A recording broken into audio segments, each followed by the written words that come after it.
You're watching News Hour live on GBC News and News and Governance channel. We are live also on GTV and streaming live on Facebook and YouTube at Ghana Broadcasting Corporation. My name is Michelin Taka. And mine is Clara Mlano. Jonathan Intim Dalko will interpret the news into sign language.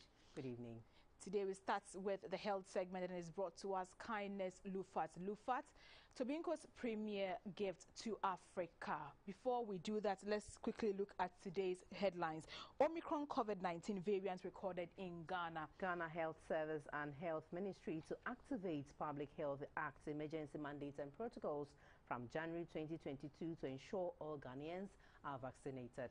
No cash means Mampon Center for Plant Medicine Research and Noguchi Memorial Institute for Medical Research cannot patent some of their research projects. Also, it's been a long wait for Voltarians as Accra Airport opens for commercial business. And the highlights for the day: uncertainty still surrounds 2022 budget as motion to quash its rejection hangs. The news in detail now. Ghana has detected the new COVID-19 variant, the Omicron strain, at its borders. The Director General of the Ghana Health Service, Dr. Patrick Kumabwaje, who disclosed this in Accra, said the cases are coming in from Nigeria and South Africa. The Omicron strain was detected at the Kotoka International Airport through the Ghana Health Services sequencing on November 21, 2021.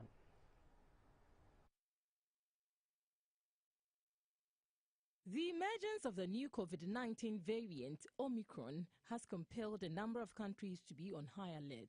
The new strain, which was detected about 3 weeks ago in South Africa, has been described by the World Health Organization as highly infectious. The Director General of the Ghana Health Service, Dr. Patrick Kumabwaje, said Ghana has a robust system in place to test samples for further sequencing. He said the Omicron-infected persons who have been found, though not seriously sick, are under quarantine and are being monitored. Detected through our sequencing was on the 21st of November. That's the very first time we saw the Omicron in Ghana.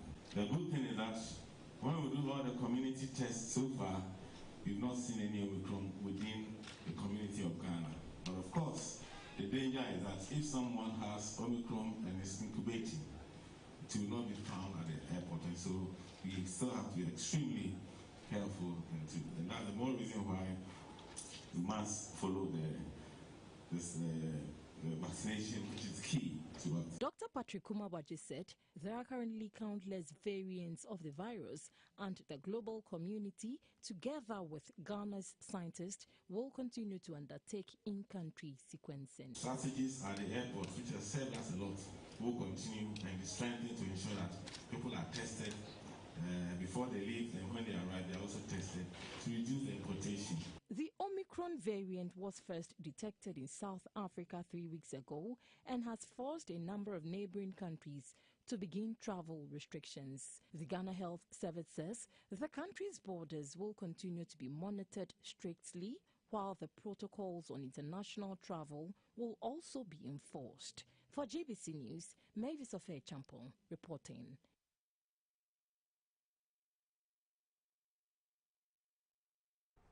The Ministry of Health is to activate the Public Health Act emergency mandate and protocols from January next year to ensure that all Ghanaians are fully vaccinated. The Health Minister, Mr. Kweku Ajumaimenu, said the mandatory protocols would get all health workers, security personnel, government workers, staff and teachers of senior high schools and commercial drivers vaccinated. Strict enforcement of the protocols at the Kotoka International Airport and all of the country's entry points will continuously be implemented. The success of this vaccination exercise requires a collective effort. Until everyone is safe, no one is safe. The government of Ghana will continue to pursue safe and effective vaccines for all eligible persons in Ghana in the coming weeks. We are giving ourselves December. That is why we are scaling up our advocacy for vaccinations. We have distributed vaccines across the country. Every district health management team has got a refrigerator, storage for vaccines. We have teams across everywhere in this country said that you can't come and tell us that we don't have vaccines, so your mandates will not work. We have the vaccines. I want to make sure that our mandates will work. All types of people who drive people around to collect money from them, including Okada.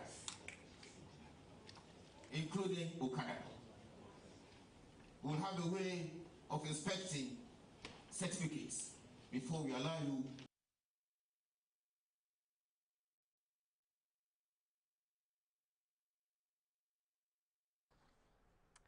The Center for Plant Medicine Research at Mampon says its efficacious herbal products are a testament to the many people who visited the center, especially in the wake of the coronavirus. The center has everything to toast as it climaxed its 45th anniversary with the launch of 2 herbal immune boosters. Officials of the center say the Ampofort and the Immunim have proven to be active against COVID-19. The Center for Plant Medicine Research had a gathering of stakeholders and partners of the center across the country. History was told of how one Dr. Oku Ampofo came up with the idea of a center for traditional and herbal medicine after Ghana's first president, Dr. Kwame Nkrumah, had sent him and others to China to benefit from the Chinese experience in herbal medicine. Upon his arrival from China, he was able to document about 1,000 plant species in herbal medicine preparations with the help of some local herbalists. So far, 42 medicines have been formulated by the center. 45 years later, the Center for Plant Medicine Research has become a world-class facility with collaborations with the World Health Organization, DANIDA, and various foreign universities around the world. But the center is still faced with both financial and logistical constraints. In a speech by Professor Kojo Sena of the University of Ghana, he encouraged scientists at the center to continue to discharge their roles effectively, irrespective of those challenges. As we all know, the center was established with a major aim to research into plant medicine for the promotion, encouragement, extension, transfer, and application of scientific knowledge or research of knowledge and development in the field of plant medicine. This objective places a heavy responsibility on the shoulders of the center. And with the passing of the years, these objectives may have to be broadened to meet the challenges of herbal medicine in contemporary times. The Mampon Ekuapemhene Osaberima Kwame Otudate called on government to support activities of the center and also include indigents of the community in decisions that affect the facility. The administrator of the COVID-19 Trust Fund, Mr. Collins Asari, congratulated the officials of the center and called on the private sector to also partner the work of the scientists. As you celebrate the 45 years of existence as a research center, we pray that you continue to demonstrate the qualities of determination, steadfastness, and professionalism which have enabled you to achieve so much from the time you were established. The newly researched and prepared medicines by the center, the Ampofort and Immunim Neem tincture, were on display for the public for the first time. A plant medicine endowment fund of $25 million was also launched to enable institutions and individuals support activities of the center. The center hopes to construct a state-of-the-art research facilities across the country. The Director General of the National Lotteries Authority, Mr. Sami Wuku, donated 100,000 Ghana cedis to the fund on behalf of the authority.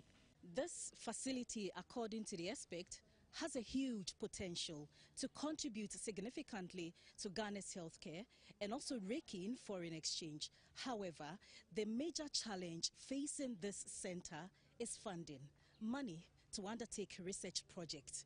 And this they are calling on the public to support. Reporting for GBC News, Gifty J, Ekuapem.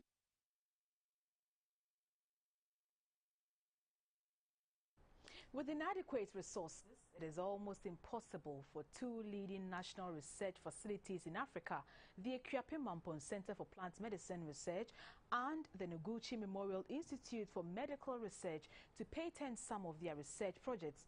In its 42 years of existence, the Noguchi Memorial Institute for Medical Research has patented only one of its research findings, whereas the Center for Plant Medicine Research at 46 years is yet to patent even one of its research projects, both citing funding as the major hurdle. A patent is an exclusive right given to an inventor. This right enables the inventor to exclude others from making, using or selling his or her or their inventions during the lifetime of the patent. GBC News' Gifty Ejay spoke to the Executive Director of the Center for Plant Medicine Research, Dr. Bobby Berima, and Professor Regina Apia Opong of the Noguchi Memorial Institute for Medical Research.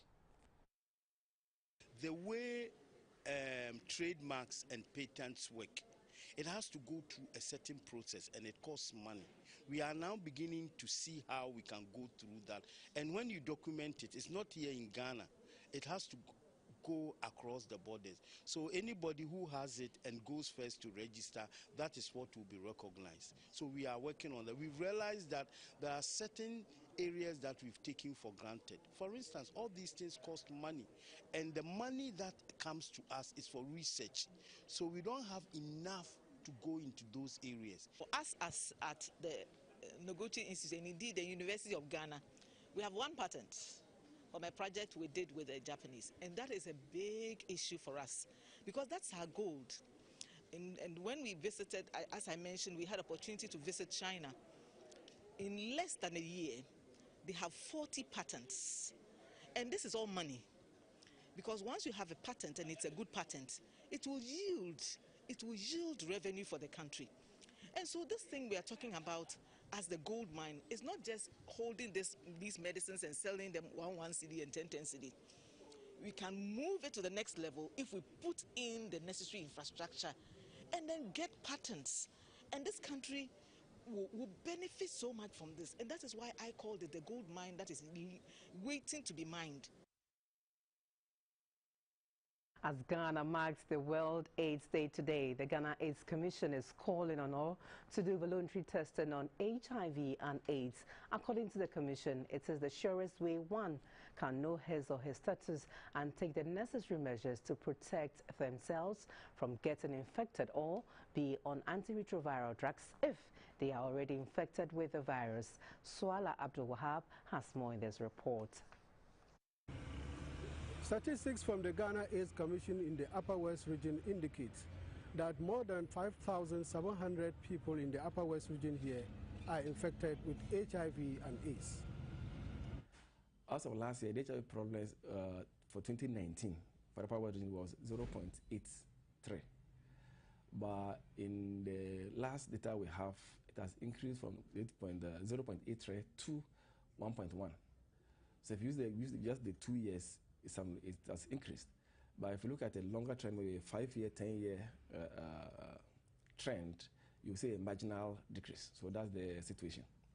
People who are infected with the HIV and AIDS are put on antiretroviral drugs. But how has the drug impacted on the people who are affected with the disease? Yeah, access to for treatment is very, very good. It's very, very good because it has 10 people who are positive. If you see them these days, or if you know them, those who are regular to adhering their drug, you can know them the difference between a positive client and then a negative person. And it's all because of the adherence of the drug. According to the Commission, one of the biggest challenges confronting the fight against HIV in the region is discrimination and stigmatization. The response for HIV is everybody's business because once you are alive, you are at risk. You're either infected or affected in one way or the other. And we all have a role to play. We have a role to play. We should stop stigmatizing, we should not discriminate. The theme for this year is End Inequalities, End AIDS, End Pandemics. These are social wrongs that we need to correct. Because somebody has HIV, you stigmatize, badmouth, finger point, disrespect against the person. And this prevents people from testing to know their status. As the people of the Upper West region join the rest of the country to mark this year's World AIDS Day, Mr. Mohammed Osman has this message for all. I in person will tell people the only thing to tell them to do their best to test. Only testing can save us. Only testing will prove to you that you are either negative or positive. So, and they should not feel guilty of themselves. They should feel free. After the testing is free. Anywhere you go, it is free. From where in the Upper West region, Swala Abdul Wahab. The health segment was brought to us Kindness Lufat. Lufat to Binko's premium gift to Africa. Still to come in the bulletin, Accra Airport opens for commercial business and uncertainty still surrounds the 2022 budget. Do stay tuned.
By the Minority Leader of Parliament, Mr. Haruna Idrisu, to set aside the approved 2022 budget statement remains hanging.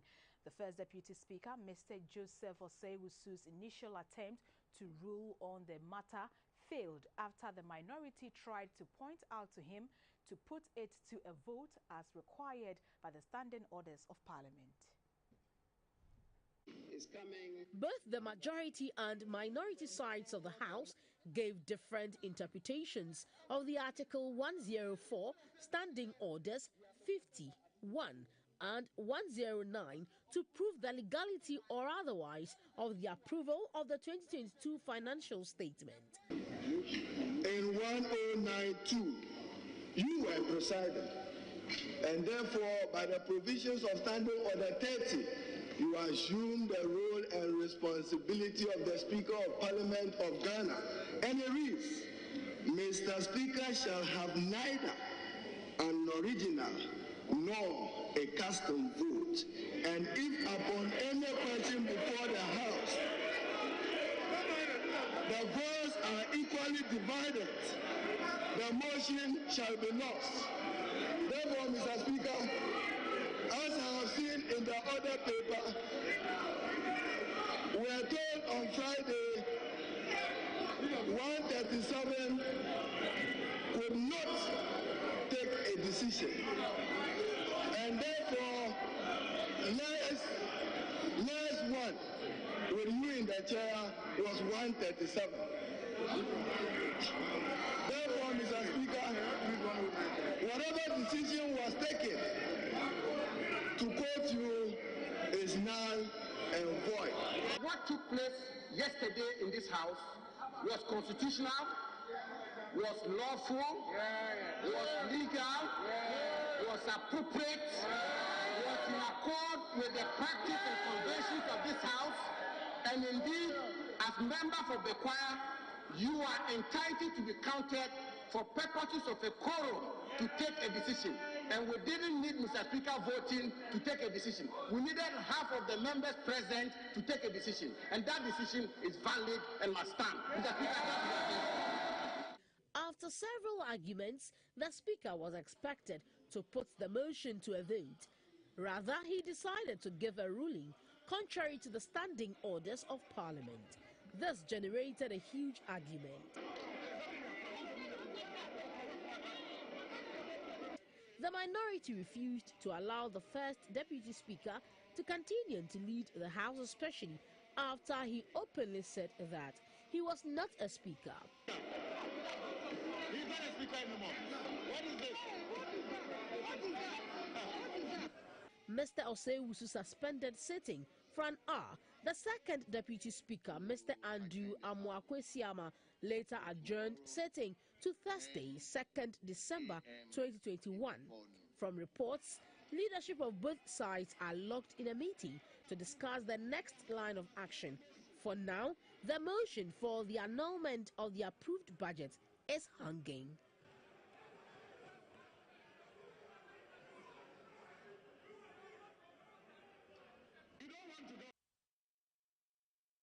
And there's growing debate in Parliament over the passage of the 2022 budget. The majority voted to approve the 2022 budget after the first Deputy Speaker of Parliament, Mr. Joseph Osewusu, declared as null and void Parliament's rejection of the budget last Friday on November 26, 2021.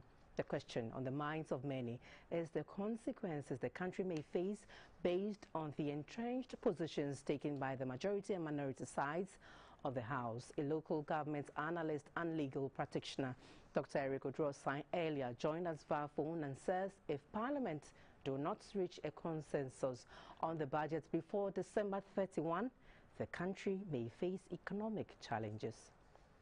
The two parties will have to understand that the responsibility is on them to give Ghana a budget. So the constitutional provisions are clear, and we would expect them to build consensus on the subject. But I'm happy that gradually we are getting to that point, because the finance minister, in his statement to Parliament yesterday, indicates that he has received feedback from the minority and he incorporated them in the budget. So the budget is presented to Parliament for their consideration and approval is a revised budget, which contains the concerns of the minority. That is the way to go. Passing the budget is one thing, and then consideration of the estimate leading to the passage of the Appropriation Act is the other thing. If by 31st December 2021, we are not able to pass the Appropriation Act, it will create economic challenges in this country. No public institution will have funds to run with, and it will not help in the cause of our democracy. And the blame will be put squarely on the doorstep of Parliament, both NDC and NPP. So I'm advising that they should allow cool heads to prevail and then reach the required consensus in the interest of Mother Ghana. We have to bring closure to this matter and then move on to pass the Appropriation Act. The Ho Airport in the Volta region's capital is the latest to open up its airspace to commercial flights. On Wednesday morning, the first commercial airline touched down safely at its airports. It hopes to open up the region to business and, for starters, will run 2 flights a week. This follows an inaugural commercial flight to the airport by one of the private and domestic airlines operating in the country. The Ho Airport was set to begin commercial operations in April 2021 after test runs were conducted. The project, valued at $25 million, was completed in 2018. Since its completion, the airport has not been put to any commercial use. The inaugural commercial flight from Accra to Ho Airport by one of the domestic airlines operating in the country took about 40 minutes. The opening up of the airspace for commercial operations at the Ho Airport means the airport is officially an integral part of the country's commercial air transportation infrastructure. This development is a relief to many, especially those who do business in that part of the country. And for many Voltarians, they believe the commercialization of the airport will help create jobs, especially for the youth, and boost the economy of the region, especially in the tourism sector.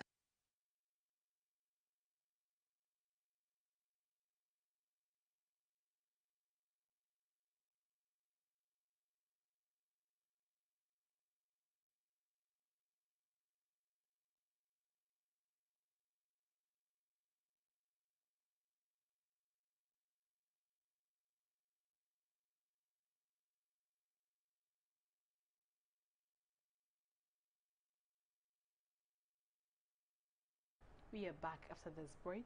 Please do stay.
Evening and welcome. Time now for the business segment, proudly brought to you by MTN and Whirlpool. I am Dorothy Ajimai.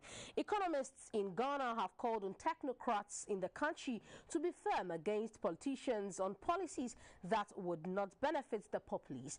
At the annual Economist Forum in Accra, the president of the African Investment Group, Dr. Sam Ankra, said the domestic structures and portions of the constitution have played roles in the failure of most politicians to succeed in positively steering the economy of Ghana in the right direction.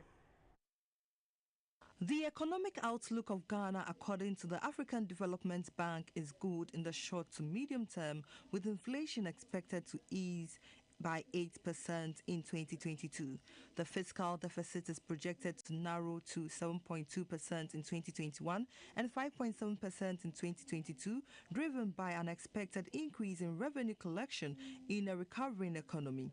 However, a meeting of economists in the country has revealed that Ghana could have been at the forefront of development on the continent if policies were made based on data and not on what a party in power affiliated with. A former director of finance at the National Petroleum Authority, Dr. Daniel Adu, called on academia and politicians to cooperate in the country's developmental agenda. Usually we say that graduates or the university teach theory. I disagree, because theory comes from practice, and practice informs theory. So whatever you have been taught in academia has a basis in practice. Your approach and the way you internalize it will make you have much more informed solutions to business. So academia can inform business just as business can inform academia. The president of the African Investment Group, Dr. Sam Ankra, said there is a challenge in the quality of economic growth in the areas of employment, standards of living and inequality in the country. This, he said, can be addressed if technocrats push further in supporting politicians in running the country. Nation building is not entirely up to politicians. The work is done by technocrats. But the only way things can be done is if technocrats can stand on their grounds against politicians on policies that would not benefit the populace. There's hope if we all put our heads together and join forces to move this nation forward. There's nothing that we can't do. As part of the resolution at the annual economics conference, the Ghanaian technocrats pledged to assist in the running of the economy with a non-partisan position aimed at promoting sustainable, inclusive economic growth.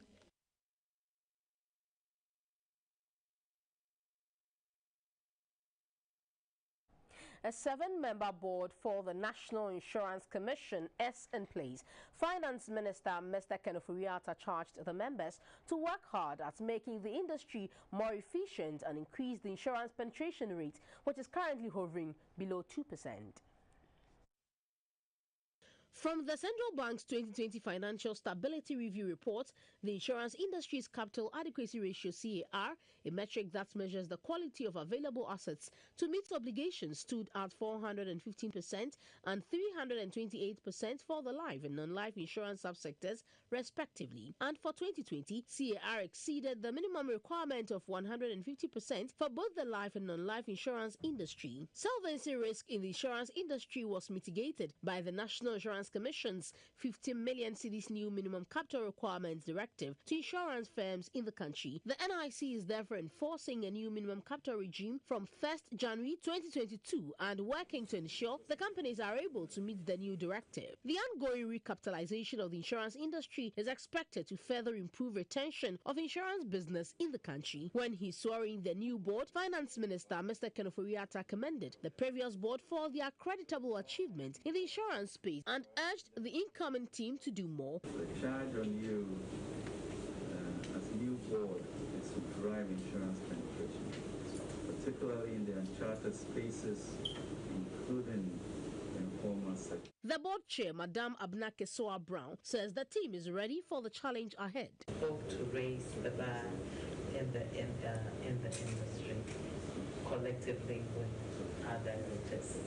Members of the board include the Commissioner of Insurance, Dr. Justice Ofori, representatives from the Ministry of Finance, academia, a legal practitioner, and insurance practitioner, among others. The Traders Advocacy Group Ghana (TAG) has urged the government to take a second look at the e-levy introduced in the 2022 budget and the reversal of the benchmark value policy. The group says traders have accepted the digital payment platforms, especially Momo, currently used for the payment of wages, suppliers and vendors. In an engagement with the media in Accra, the General Secretary of TAG, Nana Poku, said the convenience of the platform has reduced highway robbery among traders.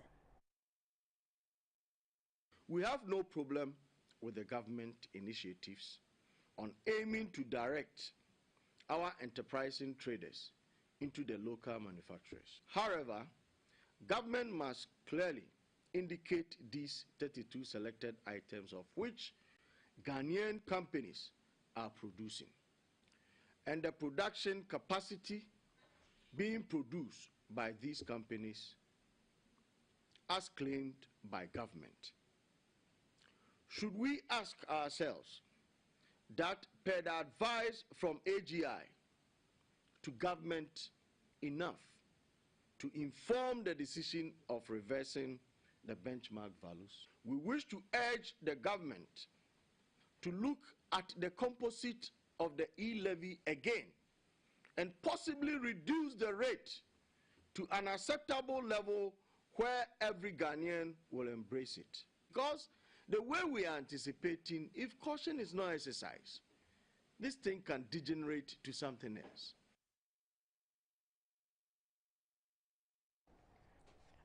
On the interbank markets, the cedi is trading at 5 cedis 92 pesos to the US dollar, to the pound sterling at 7 cedis 90 pesos, and to the euro at 6 cedis 93 pesos. Next are the figures and also the prices of gold, cocoa, and light goods from the commodity board.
evening and welcome to the Energy segment. I'm Dominic Honoji.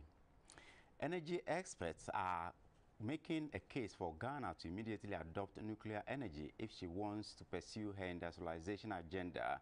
Nuclear power is considered cost-effective, reliable, and with better base load compared to other forms of energy generation. Currently a major component of Ghana's thermal power generation, and a decline in reserves may lead to more power crises. Hydroelectric, thermal, nuclear, and coal energy options have been used by developed countries for industrialization. Speaking in Accra, a director at the Bui Power Authority, Mr. Wisdom Ahiata Kutogobo, said Ghana can not only rely solely on solar and wind to provide clean energy, hence the need for nuclear power for long-term sustainability of the power sector. Solar has a role to play, but so far there is no evidence of any country in the world that have relied solely on solar and wind to industrialize. No. All the countries, including Germany, had to use, yes, they used solar, but they needed a stable base load, which is either hydro, nuclear, natural gas, or coal. So if Ghana is to industrialize and to have reliable power, we need to be thinking about that stable base load. The director of the Nuclear Power Institute, Dr. Seth Deborah, said other industrial countries such as USA, Germany, South Korea have developed mainly due to its inclusion of nuclear power in their energy mix. He believes including nuclear power in Ghana's energy mix will make the cost of electricity cheaper for industries to produce at a reduced cost. NPG wants a nuclear power plant that makes an impact in society, that makes an impact in the country. So it must have a positive economic impact on the country, a positive industrialization impact. It must have some financial backing, because this is a high capital cost venture. It must have the technical competence and impact on our local expertise. Because whenever we talk about nuclear power plants, people think, oh, it's just engineers. It must have the ability to actually mitigate risk in terms of even project risk. With guidance and support from the International Atomic Energy Agency, IAEA, Ghana has completed Phase 1 of her program and rolling out Phase 2 activities, leading to the establishment of a nuclear power plant in the country. The Manya Krobo Traditional Council has expressed complete disapproval of a demonstration by some youth of Krobo calling for Electricity Company of Ghana, ECGs, to stop operating in the traditional area. A statement signed by the Chief of Manya Krobo and President of the Eastern Regional House of Chiefs, Nene Sakite Kwano, said nobody has the right to proclaim any ban on a legally constituted public establishment in Ghana from operating on Krobo land. A group calling itself the United Krobo Foundation last week protested against the ECG and the Volta River Authority VRA, calling for the cessation of the payment of electricity bills by the Krobos. The statement said the activities of the group was a threat to national security, adding that in the past 4 years, the Manya Krobo Traditional Council engaged the group and advised the leaders to stop their activities against the state, but they continue to operate and incite the public. Some persons lost their lives at Somenya and Odumase during a similar demonstration in 2019 when they clashed with the police. The council denied the assertion by the youth group that the chiefs of Manya Krobo and Yilo Krobo signed a memorandum of understanding with the government of Ghana for Krobos to enjoy free electricity after the construction of the Akosombo Dam. The statement also called on the ECG to expedite action on the resolution of all outstanding issues with its customers to end the electricity-related agitations in the area.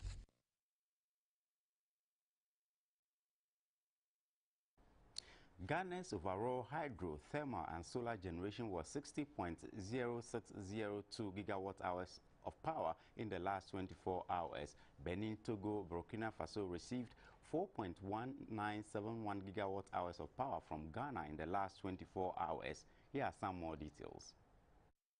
Energy generated in the past 24 hours, Akosombo recorded 19.2260 gigawatt hours, Bon 3.3780 gigawatt hours, and Bui 4.8656 gigawatt hours. Here's what functional thermal power producers contributed to the generation mix within the period.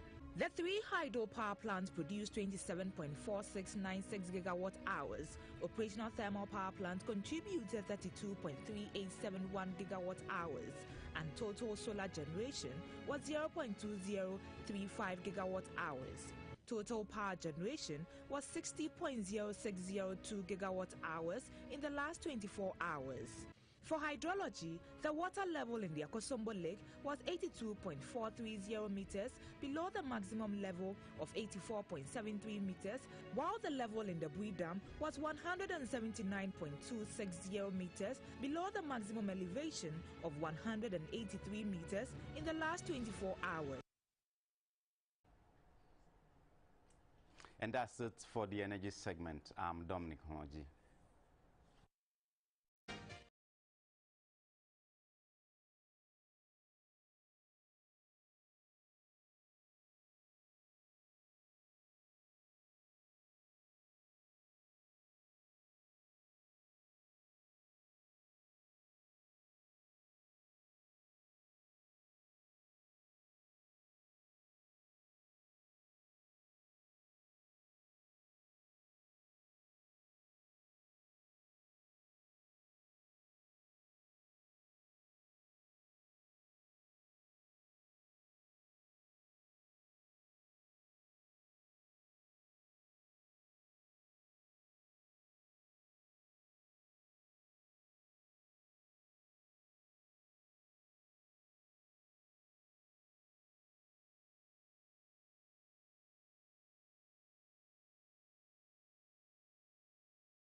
road overturned in neighboring Jigawa State, while in May, more than 100 people died in Kebbi State in a similar